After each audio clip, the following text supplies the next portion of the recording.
Now, I typically don't introduce the introduction video. Every now and then I do in rare occasions like this. For context's sake, I want to play this video for you. The tweet reads here: Chicago dad whose 21-year-old daughter was killed in a hit and run by an illegal immigrant rips Governor J.B. Pritzker for taking action against ICE. What he says at the end of this clip, which is very short, is powerful to me concerning family separation, especially as a father. And I'm sure many of you will feel the same way. Check this out here, and then we're going to get into the main video. I would expect that he would work with the administration to make our streets a little bit safer. So in that case, if that was happening, I would still have Katie with me. I don't. I love the terms I keep hearing. Families are separated, children are being taken, or parents are being taken. My daughter was taken. We are separated. I will never see her again. She got death. I got a life sentence. What's going on, everybody? Thank you all for joining me today. If you haven't already, please make sure you hit the like button, subscribe to the channel if you're new to the channel, and most importantly, please make sure that you are following me on Telegram at TD Media Group to help circumvent social media censorship and shadow banning. And with the introduction out of the way, let's get into today's news. And today we have to head on over to the People's Republic of Chicago. Why? Because Operation Midway Blitz is still underway. And I just wanted to take the time today, man, to just, dispel some of the lies that are being pushed concerning Operation Midway Blitz and just really show you guys how awful the local leadership of Chicago is. Outside of the Emperor of the People's Republic of Chicago, Brandon Johnson, and Porky Pig, also known as Governor J.B. Pritzker, right? Even outside of that, let's just take a moment to focus on how horrible the Chicago Teachers Union is and how horrible the Chicago Public School District is. Why am I saying that? Here's why. Take a look at this. Now, first things first, shout out to Libs of Chicago, has a great Twitter page. Libs of Chicago writes, once again, the Chicago Teachers Union are using students as pawns. Only 30% of these students can read proficiently. And this is what their teachers encourage them to do during school hours. I want to play this video for you right now. Then we'll unpack it just a little bit more. Take a look at this here. This is completely disgusting. Okay, they have these kids out here protesting when they should be learning how to read proficiently.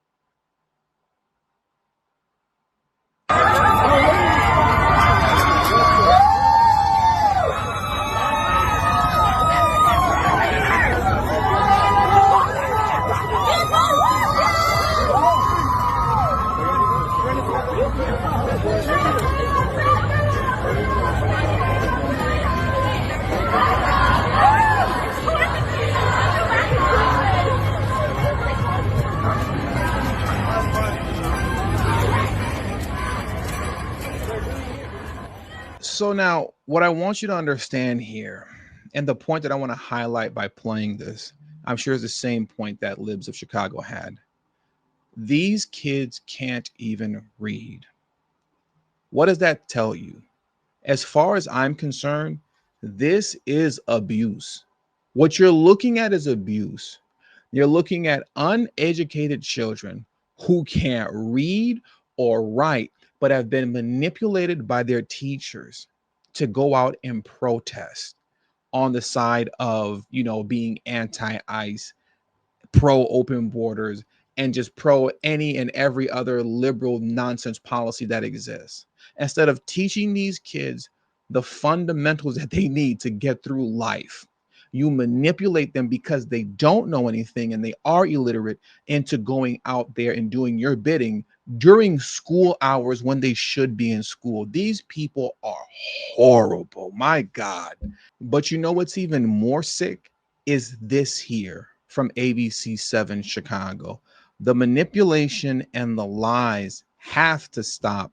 Libs of Chicago once again writes, basically this video is brought to you by Libs of Chicago. Shout out to Libs of Chicago. Libs of Chicago writes, you can't hate the media enough. There's zero effort to do any sort of investigative journalism anymore. The art is dead.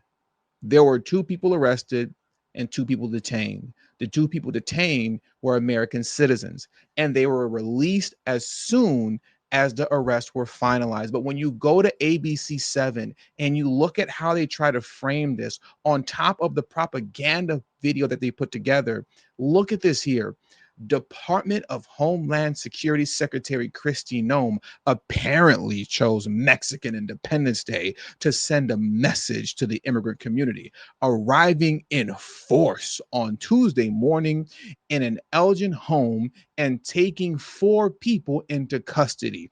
The only problem is 2 of the 4 people that they arrested were apparently U.S. citizens who they released shortly afterwards. This is so diabolically evil how they're framing this, because this is the same propagandized nonsense that ABC just got rid of Jimmy Kimmel over. You guys just put Jimmy Kimmel on the shelf for being a propaganda tool of the DNC. And you see that they haven't learned their lesson. At least the local district or chapter, whatever you call it here out of Chicago, they haven't got the message at all. And they're pushing propagandized DNC nonsense. Look at this video clip that they posted here that I'm going to play for you right now. Lie to me and tell me that this isn't propaganda. Even before I play it, look at this here. Let's take a look at the people that they actually arrested, right? So this is one of the guys here. Look at this guy here. This is one of the guys that was brought out the house, right? Jose Morales Rodriguez, a criminal illegal alien from Mexico, convicted of aggravated driving under the influence with a child passenger under 16 years old and driving with a revoked or suspended license. This guy is out here putting children's lives in jeopardy, but apparently this is an attack on the immigrant community somehow, right? Even though he's the one putting people's lives in danger by driving drunk. And not only driving drunk, where he can take the lives of any of you who may be out there in Chicago, because you know the drunk driver, they always survive. Not only that, he has a child under 16 with him while doing it. And that's on top of the fact that this guy doesn't even have a license. And then here's the other guy here. And this is just a perfect example of, if you don't let us in the jails, you know, then we're gonna have to take to the streets.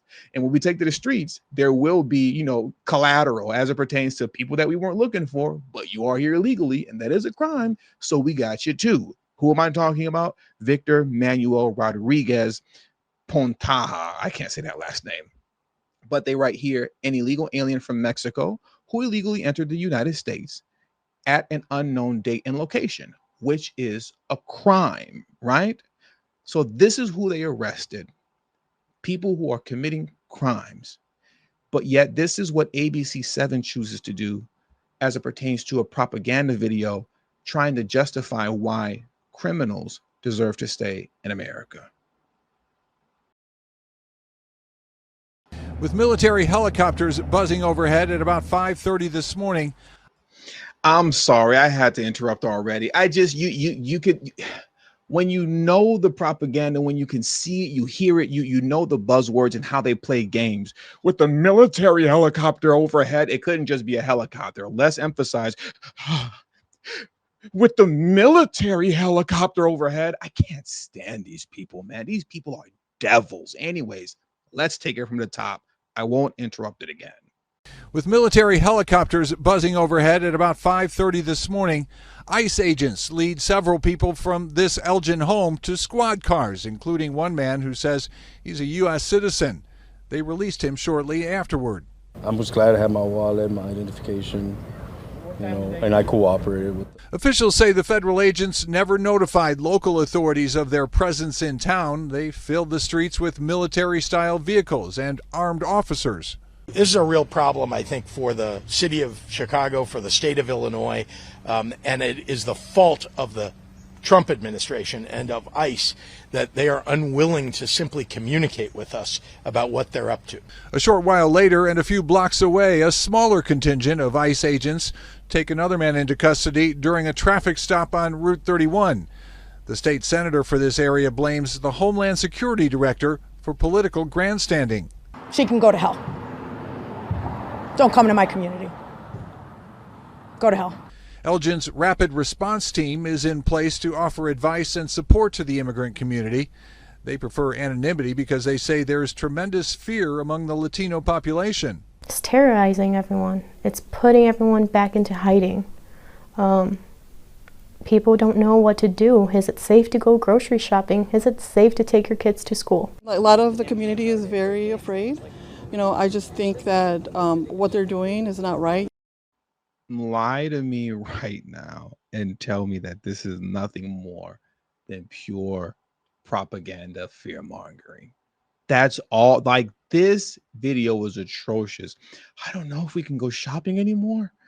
I don't know if I can pick my kids up from school anymore. You have U.S. citizens that are hiding themselves. The guy that was temporarily detained until things were sorted out, but released, he's a U.S. citizen, and he's doesn't even want to show himself, like as if he's going to get snatched up by somebody and taken away and disappeared. This, just, the way you fight this, man, is by making sure that in the midterms, Democrats don't take over the House, let alone the Senate, and making sure that in 2028, either J.D. Vance or Marco Rubio becomes president of the United States. And if you all notice, most people just say J.D. Vance. I always bring up Marco Rubio. Just as a side note, I personally think that Marco Rubio is going to leapfrog J.D. Vance in 2028. I think that that's going to happen, but that's on a side note. Nonetheless, that's how you fight this. You just keep being stupid, and we'll just keep winning elections. You know what I mean? And another thing, too, that I want you guys to know and understand is that on top of all this, what we're seeing right now concerning the Latino population and how the Latino population is allegedly under attack, which is not. Look at this here. But I do think it's interesting to note that African Americans still support doing things more than the whites in the city do. I think the biggest surprising crosstab that I saw was the fact that a plurality of Hispanics actually want ICE increased in numbers in the neighborhoods. Boom. If you look here, the plurality, oopsies, where are we at? Look at this. Hispanics, 49% of Hispanics, 49% of Hispanics in Chicago want ICE in the city. Why do you think that is? Why do you think so? Because just like with all crime, though crime is indiscriminate, right? Doesn't discriminate against, criminals don't discriminate against who they're going after. 9 out of 10 times, though, if you're going to be the victim of a crime, you're going to be a victim of a crime by somebody that is in your racial category. When you see all of these kind of drunk driving situations concerning illegal immigrants, this person was killed by an illegal immigrant, that person was robbed by an illegal immigrant, this person was, assaulted by an illegal immigrant, this child was violated by an illegal immigrant.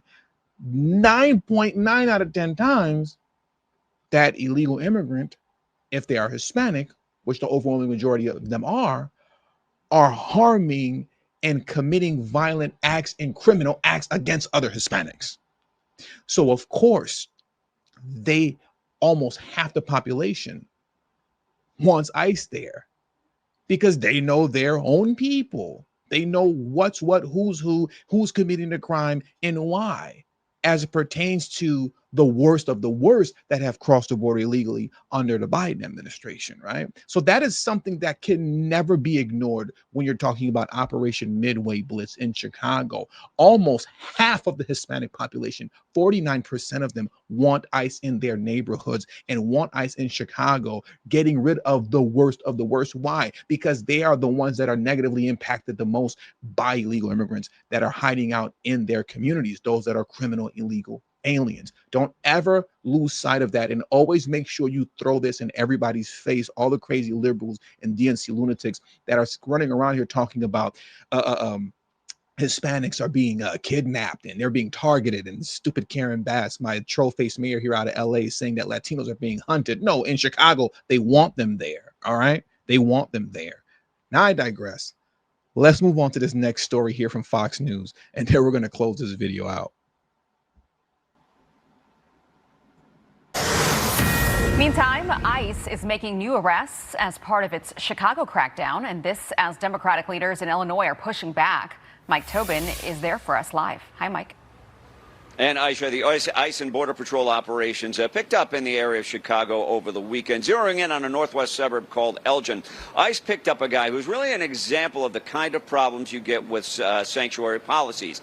Aldo Salazar Bahena is his name, from Mexico. He was convicted in 2005 of a 2005 gang-related murder, I should say. In 2016, a federal judge revoked his status as a lawful permanent resident and issued a final order of removal. Salazar was paroled September 12, but due to sanctuary policies in Illinois, the Department of Corrections did not tell Immigration and Customs Enforcement that he was getting out, so he was released onto the street. On Sunday, ICE picked him up in Elgin.